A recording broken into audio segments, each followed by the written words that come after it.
এই ঘটনাটার মধ্যে আপনারা আপনাদের মাথায় একটু হলেও বুঝেন, যদি এই প্রশ্নটা করাটা একটা বেয়াদবি, কারণ কোনো নবীর ব্যাপারে এই বিষয়ে এইভাবে প্রশ্ন করা যায় না, কিন্তু এরপরে বোঝানোর জন্য একটা কঠিন বিষয় বুঝাবো, এটার জন্য একটা প্রশ্ন করি। আপনারা যতটুকু ঘটনা শুনলেন এটা একদম কোরআন মাজিদের অনুবাদ শোনাইলাম। এখানে মুসা নবীর কোনো অপরাধ আছে? মুসা নবীর অপরাধ থাকতে পারে? কোন নবী রাসূলের অপরাধ আছে? আহলুস সুন্নাত ওয়াল জামাতের আকীদা বিশ্বাস কি নবীগণ পাপ করতেন না? তারা মাসুম, তারা নিষ্পাপ না? তাদের কোনো অন্যায় আছে? তাদের কোনো দোষ আছে? তাদের দোষ বলে বেড়ানো যাবে? তাদের দোষ বলে বেড়ানো কুফুরি। তাদের দোষ বলে বেড়ানো কি বলেন? তাদের দোষ অন্বেষণ করা কি বলেন? কুফুরি। তাদের ব্যাপারে কোনো বেয়াদবি করা কি বলেন? কুফুরি। শুধু আমাদের নবী না, সব নবী। এক লোক তার বয়ানে বলছেন, दावत का छूट जाना ये उम्मत की गुमराही का यकीनी सबब है। दावत का छूट जाना ये उम्मत की गुमराही का यकीनी सबब है। 3 बार बोलतेছেন, মানে গুরুত্বের জন্য। दावत का छूट जाना ये उम्मत की गुमराही का यकीनी सबब है। উনি বলেন ওনার বয়ানে যে দাওয়াত ছুটে যাওয়া, মানুষকে দাওয়াত দেওয়া ইসলামের দিকে, দাওয়াত ছুটে যাওয়া বা মানুষকে আমলের দিকে দাওয়াত দেওয়া, এই দাওয়াত ছুটে যাওয়া উম্মতের গোমরা হয়ে যাওয়ার নিশ্চিত কারণ। দাওয়াত ছুটে যাওয়া উম্মা গোমরা হয়ে যাওয়ার নিশ্চিত কারণ। এভাবে কয়বার বলছেন? 3 বার। এরপরে সামনে বলেন উলামা ने लिखा है, আলেমরা লিখেছেন कि दावत इल्लाह का छूट जाना, যে আল্লাহর দিকে দাওয়াত দেওয়াটা ছুটে যাওয়া गुमराही का सबब है, गुमराहिर কারণ। बल्कि यहाँ तक लिखा है मुफस्सिरीन ने, বরং মুফাসসিরিনে কেরাম এই পর্যন্ত লিখেছেন कि मूसा अलैहिस्सलाम ने, যে मूसा अलैहिस्सलाम अपनी कौम को पीछे छोड़कर निजेर संप्रदायके पिछने रेखे अल्लाह की रज़ा और उसको खुश करने के लिए, আল্লাহর সন্তুষ্টি এবং তাকে খুশি করার জন্য তনহা ইবাদত में मशगूल हो गए, একা একা ইবাদত বন্দেগীতে লেগে গেছেন। और कौम पीछे रह गए, এবং পিছনে সম্প্রদায় তার উম্মত পিছনে রয়ে গিয়েছিল। আল্লাহ নে পুছা, তখন আল্লাহ তাআলা মুসা আলাইহিস সালামকে জিজ্ঞেস করলেন, ওয়ামা আজালাকা মিন কওমিকা ইয়া মুসা, এই যে আয়াত পড়লাম, হে মুসা তুমি তোমার জাতিকে রেখে এত তাড়াহুড়া করে চলে আসলে, তোমার সাথের লোকদেরকে রেখে এত তাড়াতাড়ি করে চলে আসলে। আয় মুসা तुम्हें जल्दी में किसने डाल दिया, মুসা তুমি তাড়াতাড়ি করলা কেন, কি কারণে এমন তাড়াহুড়া করলা? मूसा अलैहिस सलाम ने अर्ज किया, मूसा अलैहिस सलाम बोलें कि वो लोग पीछे रह गए, ওই লোকেরা পিছনে আসে। मैं आपको राज़ी करने के लिए आगे बढ़ गया, আমি আপনাকে খুশি করার জন্য সামনে চলে এসেছি।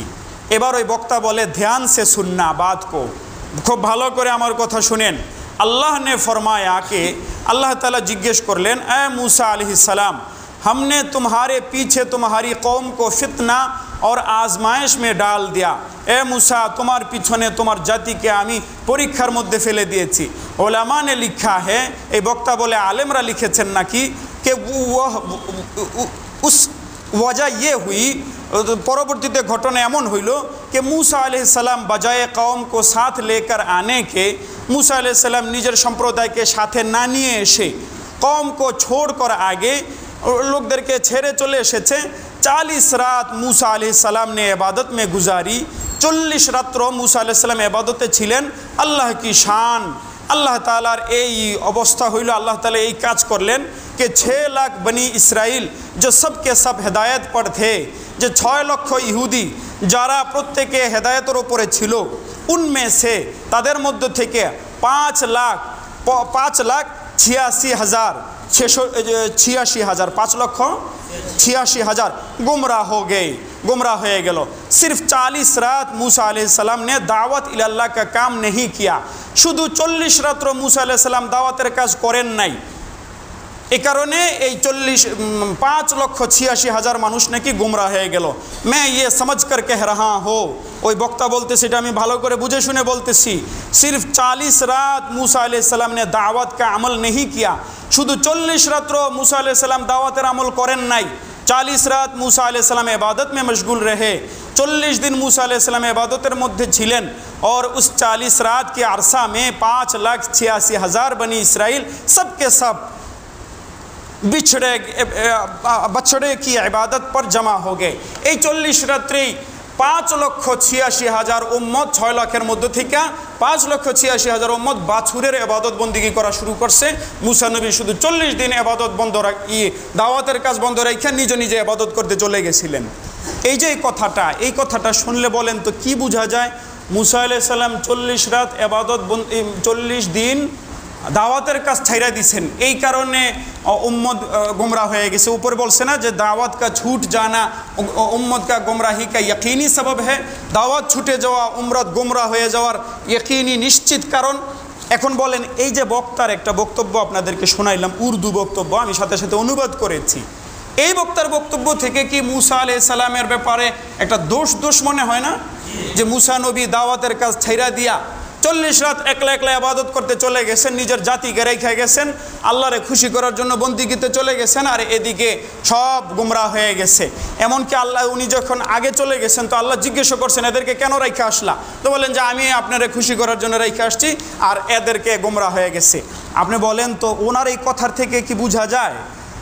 কি বোঝা যায়? যে ওই যে মুসা নবী যাদেরকে রাইখা আগে চলে গেছেন এরাও গুমরাহ হয়ে গেছে, তাই বোঝা যায় না? কিন্তু আমি আপনাদেরকে কোরআনের আলোকে যেটা শোনাইলাম সেখান থেকে কি বুঝে আসে? মুসা আলাইহিস সালাম যে কয়েকজনকে সাথে নিয়ে গেছেন তারা গুমরাহ হয়েছে, নাকি ওই যে উম্মত পিছনে রয়ে গেছে এরা গুমরাহ হয়েছে? এরা গুমরাহ হয়েছে। এবং আল্লাহ কোরআন মাজিদে কি বলছেন? আদাল্লাহুমুস সামিরি, সামিরি নামক দুষ্ট শয়তানের সহযোগিতায় বাছুর বানায়া সামিরি উম্মতকে গুমরাহ করছে, না মুসা নবী গুমরাহ করছে? মুসা নবীর দাওয়াতের কাজ মুসা নবী ছাইরা দিচ্ছেন এরকম? মুসা নবী ওখানে গেছেন নিজে নিজে, না আল্লাহর হুকুমে? তো আল্লাহর হুকুমেই যদি যান আরেক জায়গায়, তাহলে এটা কি বলা যায় যে আল্লাহর একে বন্দি গিয়ে উনি দাওয়াতের কাজ ছেড়ে দিয়ে ওইটা করতে গেছেন এই জন্য গুমরাহ হয়ে গেছে? কথার কথা জোহর নামাজের সময় হয়েছে, জোহর নামাজের সময় যদি আমরা জোহর নামাজে চলে আসি তখন কি আমরা দাওয়াতের কাজ করতে পারবো? মানুষের মধ্যে ইসলামের দাওয়াত দেই না আমরা?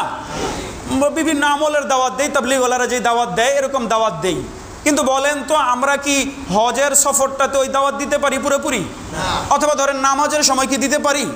এখন কেউ যদি বলে যে দাওয়াত ছাইড়া দিছে এই নামাজের কারণে, এখন মানুষ গুমরাহ হয়ে যাইব, তো এই কারণে কি তাহলে নামাজ বাদ দিতে হবে?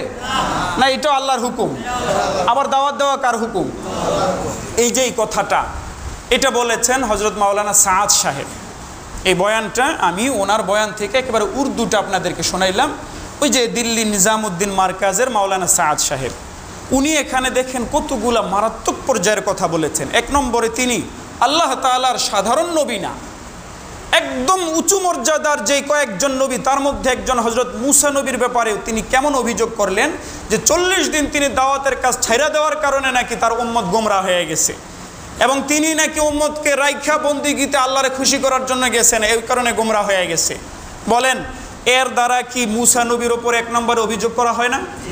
2 নম্বর অভিযোগ করা হয় এই গোমরাহটা মুসা নবীর কারণে হয়েছে, অথচ কোরআন মাজিদ বলে গোমরাহটা কে করছে? সামিরি করছে। 3 নম্বর এই কথার দ্বারা বোঝা যায় মুসা নবীর তুর পর্বতে যাওয়া ঠিক হয় নাই, তার দাওয়াতের কাজ করার দরকার ছিল এখানে, অথচ তুর পর্বতে মুসা নবীর যাওয়াটা কার হুকুমে হয়েছে? আল্লাহর হুকুমে হয়েছে। এবং তিনি যে গেছেন এখানেও তো হারুন আলাইহিস সালাম রয়ে গেছিলেন, সেটাও আল্লাহর হুকুমে হয়েছে।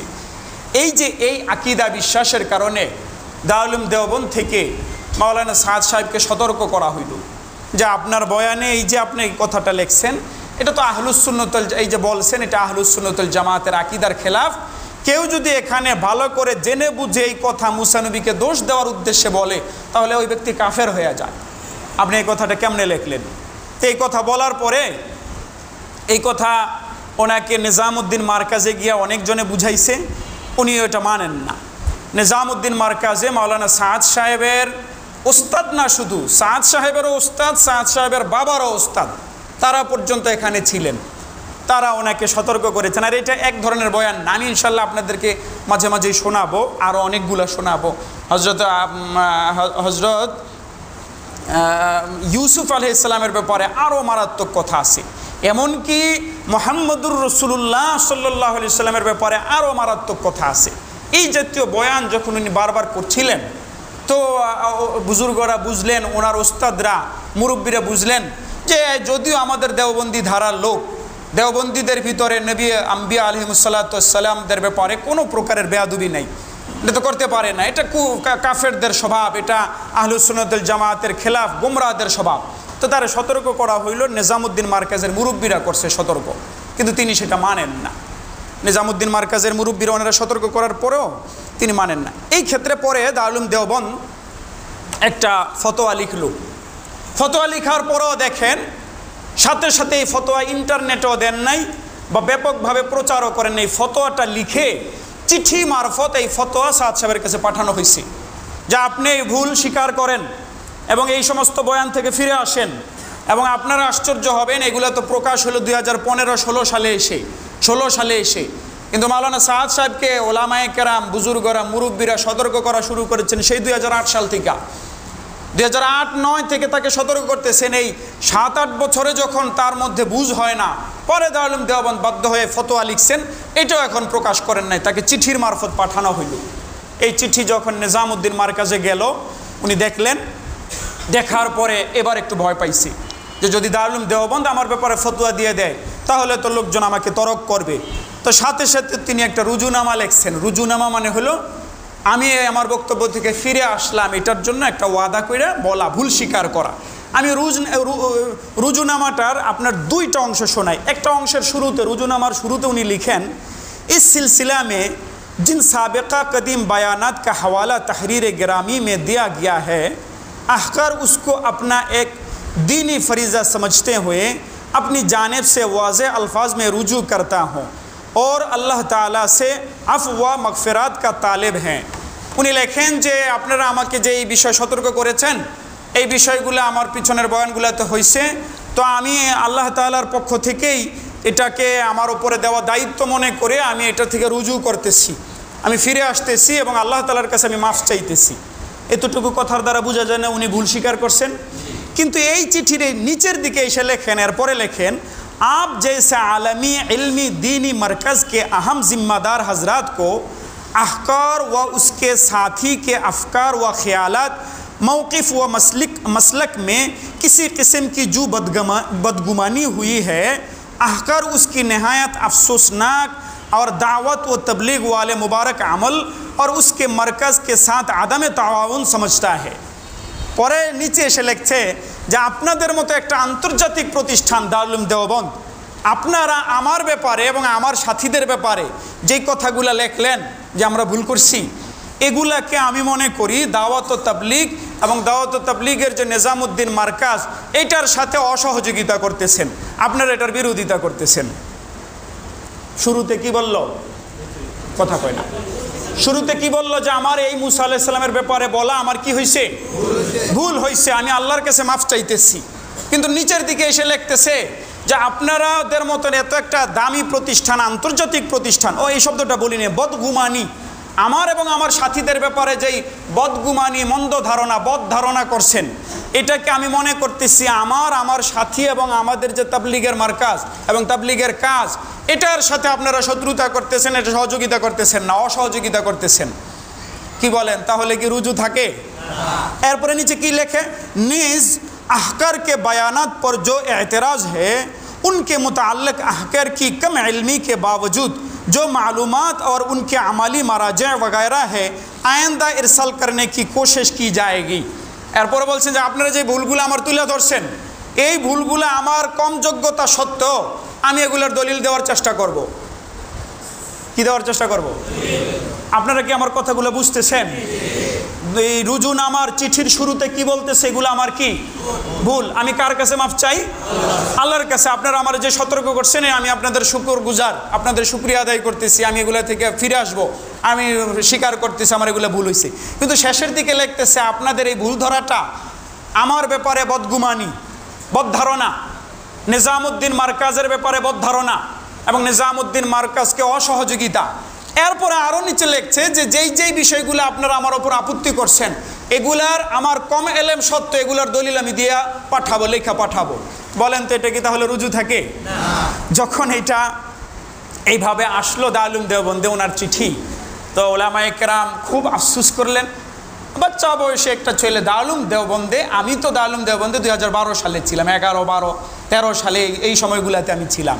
2012 সালে ওই সময় তো তাবলীগের এই ফিতনা আসে নাই, আমি আমার নিজ কানে শুনেছি। দারুল উলুম দেওবন্দের শেখুল হাদিস আমার ওস্তাদ হযরত মুফতি সাঈদ আহমদ পালনপুরি রাহিমাহুল্লাহ, যিনি তামাম পৃথিবীর দু একজন বড় আলেমের একজন ছিলেন, তিনি বুখারী শরীফের দর্শে মাওলানা সাদ সাহেবের ভুল ত্রুটি একাধিক মজমায় বলেছেন যে সতর্ক করা হলো, শুনে না, একটু আমাদের বাংলা ভাষায় আমরা কি বলি এটারে, একটু মানে ঘাড় তেরা শব্দটা আসলে অসুন্দর শোনা যায়। মাওলানা সাহেব মানুষ, আল্লাহ ওনাকে বুঝদান করুক, কিন্তু আমি এটা বোঝানোর জন্য শব্দ পাচ্ছি না। মানে একগুয়েমি বলা যেতে পারে না, একগুয়েমি মানে উনি ফিরেন না। 2012 সালের কথা শোনাচ্ছি, 2011-র শেষের দিকে 12 সালের কথা শোনাচ্ছি, সেই সময় তো ফিতনা আসে নাই। তো দেখেন এই যে একগুয়েমি। দারুল উলুম দেওবন্দের আকাবির উস্তাদ উলামায়ে কেরাম খুব আফসোস করলেন যে মুসা নবীর ব্যাপারে এ ধরনের মারাত্মক তার অভিযোগ, আর বুঝতেও তো ভুল করছে। এই যে এখানে লেখছে যে তার পিছনে তিনি তার সম্প্রদায়কে রাইখা তাড়াতাড়ি চলে আসছেন, আল্লাহ জিগাইলেন এই তাড়াতাড়ি চলে আসছেন সম্প্রদায়কে রাইখা। এই সম্প্রদায় মানে কি পিছনের সম্প্রদায় না যে কয়েকজনের লই আইছিলেন, যে কয়েকজন লইছিলেন না, কিন্তু উনি মনে করতেছে পিছনের সম্প্রদায়, তো বুঝেও তো না এখানে। এরপরে উনি ওনার কথার ওপরে এই মজবুত বলতেছে এটার কোনো প্রমাণ পাঠাবে। আচ্ছা, যদি প্রমাণ থাকেও, কোনো তাফসিরের বইয়ে, কোনো তাফসিরের কিতাবে যদি এই কথা থাকেও যে মুসা নবী দাওয়াতের কাজ ছাইরা দিয়ে একটা ভুল করছেন, এটার কারণে তার উম্মত গোমরা হয়ে গেছে, বলেন আমরা কি আহলুস সুন্নাতুল জামাতের যে স্বতঃসিদ্ধ আকীদা, সমস্ত নবী রাসূলগণ দোষ ত্রুটি থেকে মুক্ত, এই আকীদার বিপরীতে কোনো মুফাসসিরের কথা মেনে নিব? ওইটা মানা যাইতে পারে? ওগুলো থাকলো গোমরাহি কথাবার্তা। কোনো কিতাবের মধ্যেও যদি গোমরাহি কথাবার্তা থাকে, আহলে সুন্নাতুল জামাতের খেলাফ কথাবার্তা থাকে, সেগুলো নেওয়া যাবে? উনি এইভাবে বললেন। এইভাবে বলার পরে দারুল উলুম দেওবন্দের পক্ষ থেকে ওই ফতোয়া আবার ওনাকে ফেরত চিঠি পাঠানো হয়েছে যে তাহলে এটা আমরা প্রকাশ করব, এটা আমরা প্রকাশ করে দিব। এই কথা যখন শুনছে তখন এই যে উপরের কথাগুলো, এই যে ইয়ের কথাগুলা, বদগুমানি, আমি দলিল দিব, এই কথাগুলা বাদ দিয়া খালি উপরের টুকুরে বুঝাই যায় ওইটাই, শুধু নিচেরগুলা বাদ দিয়া যে আমার ব্যাপারে বদগুমানি করছেন এবং আমি দলিল দিব, এই কথাটা বাদ দিয়ে প্রথম কথাটা পাঠাইছে, যা আপনারা আমার ভুল ধরে দিয়েছেন, আমি শুকর আদায় করি, আমি আল্লাহর কাছে মাফ চাইতেছি। তো এর দূর হইলেও চলে। তো ওলামায়ে কেরাম এতটুকুকে মেনে নিচ্ছেন। মেনে নিয়ে সংক্ষিপ্ত একটা চিঠি লিখছেন মাওলানা সাদ সাহেবকে। দেখেন আলেম ওলামারা সাদ সাহেবকে কতটা স্নেহ করেন। ওই সংক্ষিপ্ত চিঠির ভাষা আমি এগুলো সব এক সপ্তাহ শোনাইলে আপনারা পেরেশান হয়ে যাবেন, আস্তে আস্তে শোনাবো মাঝে মাঝে। ওটার ভাষা শুনলে আপনার দিল খুশ হয়ে যাবে। উনি দারুল উলুম দেওবন্দের ওস্তাদদের নাতি ছাত্র, পুতি ছাত্রদের, পোতা ছাত্রদেরও সমান না। তাকে কি ভাষায় হযরত মাওলানা মুহতারাম মাওলানা সাদ আপনি এটা স্বীকার করে নিয়েছেন, এই জন্য অনেক ভালো করছেন, ইত্যাদি ইত্যাদি, এভাবে একটা সংক্ষিপ্ত চিঠি পাঠাইছেন যে আমরা আপনাকে ধন্যবাদ জানাই, আপনারা আল্লাহ তাআলা হেফাজত করেন, আপনারা বরকত দেন, ইত্যাদি ইত্যাদি, এবং দোয়া লেখা এটা পাঠাইছেন। চিঠি রওনা হয়ে যাচ্ছে। যেতে যেতে এটা এই উনি যে পাঠাইলেন নিঃশর্ত ক্ষমা, এটার তৃতীয় দিনের কথা। চিঠি পাঠাচ্ছেন দারুল উলুম দেওবন্দ থেকে, সংক্ষিপ্ত চিঠি যাইতে যাইতে পথে থাকতে থাকতেই আবার দারুল উলুম দেওবন্দে নিজামউদ্দিন মারকাজে উনি এই চিঠি পাঠানোর ৩য় নম্বর দিন ফজরের পরে বয়ানে ঠিক একইভাবে মুসা আলাইহিস সালামের ব্যাপারে আগের কথাগুলোই বলছেন। ঠিক আছে, বরং দলিল সহ এবার কোনো সাজ গরিব, কোনো অনির্ভরযোগ্য তাফসিরের হাওয়ালা দিয়া বলতেছে হ্যাঁ মুসা নবীর এটা অন্যায় ছিল, এই কারণে উম্মত গোমরা হয়ে গেছে, মুসা নবীর এই ভুলটা ছিল, উনি দাওয়াত কাজ ছেড়ে দিচ্ছেন। এটা যখন আবার ওদিন ফজরের সময় বলছে, এই কথা দারুল উলুম দেওবন্দের কাছে পাঠানো হয়েছে। অন্যদিকে দারুল উলুম দেওবন্দ চিঠি পাঠাইছিল তারা শুকরিয়া জানাইয়া। মুহতামিম শাহ হুজুর দারুল উলুম দেওবন্দের উনি ওনার যেই চিঠি যারে পাঠাইছেন তারে ফোন দিয়ে বললেন তোমার এটা নিয়ে আর যাওয়ার দরকার নাই, উনি আজকে সকালে আবার এটা বলছেন, তাহলে আর রুজু থাকে কোথায়, তুমি চলে আসো। চলে আসা হইল। চলে আসার পরে এরপরে ওনাকে জানায় দেওয়া হইলো যে আপনার রুজু তো এটা হয় না, আপনি নাকি আবার 3 দিন পরে ফজরের পরে এই কথা বলছেন। এই বিষয়টা হলো এরকম। এরপরে হযরত ইউসুফ আলাইহিস সালামের ব্যাপারে আর মুহাম্মদ রাসূলুল্লাহ সাল্লাল্লাহু আলাইহি ওয়াসাল্লামের ব্যাপারে এমন একাধিক বক্তব্য, বরং ওনার এখনও পর্যন্ত আহলে সুন্নাতুল জামাতের খেলাফ আকীদা বিশ্বাসের কথাবার্তা, গলত মাসআলা মাসাইল, এগুলো প্রায় 100 খানির মতো হবে। এই সবের কারণে ওলামায়ে কেরাম মাওলানা সাদ সাহেবের সংশোধন চান। বলেন এটা কি অন্যায়? বলেন, এগুলো যদি আমাদের জায়গা জমিনের বিষয় হইতো, তো একজন লোক জায়গা জমিন চায়, তো আমরা যা ঝামেলা করার দরকার কি, জায়গা আমার ওই এর না জায়গা, এরপরে যেহেতু গ্যাঞ্জাম করে আমি ছেড়ে দিই, এটা বলা যাইতো। কিন্তু দ্বীন ও ইসলামের ব্যাপারে যদি কেউ গলত কথা বলে, আমার নিজের ঘরের লোক হইল, এটা কি কোনো বরদাস্ত করা যাবে? এটা বরদাস্ত করলে চলবে? হযরত ইবনে ওমর রাদিয়াল্লাহু তাআলা আনহু বড় সাহাবী, বড় আলেম সাহাবী, তার ছেলে তার সামনে একদিন বাহ্যিকভাবে একটা অন্য কথা বলছে। কি কথাটা? ইবনে ওমর রাদিয়াল্লাহু তাআলা আনহু বললেন যে আমি নবী করিম সাল্লাল্লাহু আলাইহি সাল্লামের কাছ থেকে শুনেছি, নবীজি বলছেন মহিলারা যদি মসজিদে যাইতে চায় তাহলে তাদেরকে নিষেধ করো না। ইবনে ওমর রাদিয়াল্লাহু তাআলা আনহুর ছেলেও আলেম ছিলেন, তিনি আবার অন্যান্য হাদিস জানেন যে নবী করিম সাল্লাল্লাহু আলাইহি সাল্লাম ঘরে নারীদের পড়া উত্তম বলেছেন। এরপরে নারীদের এখন ফিতনার যোগ হয়ে যাচ্ছে, খুব সাজুগুজু করে আসে, বিশৃঙ্খলা হয়, এজন্য ছেলে বলতেছে কিন্তু অন্যান্য দলিলের আলোকে আমি না করব মহিলাদেরকে যাইতে। ইবনে ওমর রাদিয়াল্লাহু তাআলা আনহু বলেন যে তুমি আমার কথার সাথে সাথে এই কথাটা বলা কেমন যেন নবীর কথার বিপরীতের মতো হইতেছে, তোমার সাথে আমি আর কথা বলবো না। তো তিনি আমৃত্যু নিজের ছেলের সাথে আর কথা বলেন নাই, রাগ কইরা, দ্বীনি বিষয় হওয়ার কারণে। ওলামায়ে কেরাম দ্বীনি বিষয় মনে করে, এবং দাওয়াত ও তাবলীগ তো এটা ওলামায়ে দেওবন্দের ফসল। আমার ফসল যদি নষ্ট হয়ে যায়, আমার এই বিষয়ে কথা বলতে হবে না, আমার সংশোধন করতে হবে না? এই বিষয়গুলো আমার অনেক ভাইয়েরা বুঝতেছেন না, ওনারা বুঝেন না। আমরা তো মাওলানা সাদ সাহেবকে মহাব্বত করি, কিন্তু হকের চেয়ে বেশি মহাব্বত না। আমরা মাওলানা সাদ সাহেবকে এই জন্য মহাব্বত করি যে উনি হকের ওপরে আছেন। উনি যদি হকের ওপরে না থাকেন তাহলে কেন আমরা ওনাকে মহাব্বত করব? কেন করব? উনি যতক্ষণ হকের ওপরে থাকেন তখন করব। আল্লাহ তাআলা আমাদের সবাইকে বুঝার তৌফিক দান করেন। এই জাতীয় বিভিন্ন ঘটনার কারণে বিশৃঙ্খলাগুলো হচ্ছে, যেগুলো দেখে আপনারা পেরেশান। আমরা দোয়া করব আল্লাহ তাআলা যেন এত বড় জামাতটাকে আবার জোরমিল মোহাব্বত করে দেন। মাওলানা সাদ সাহেবকে যেন আল্লাহ তাআলা হেদায়েত দান করেন, আমিন। ওয়া সাল্লাল্লাহু তাআলা আলা খাইরি খালকি মুহাম্মদ।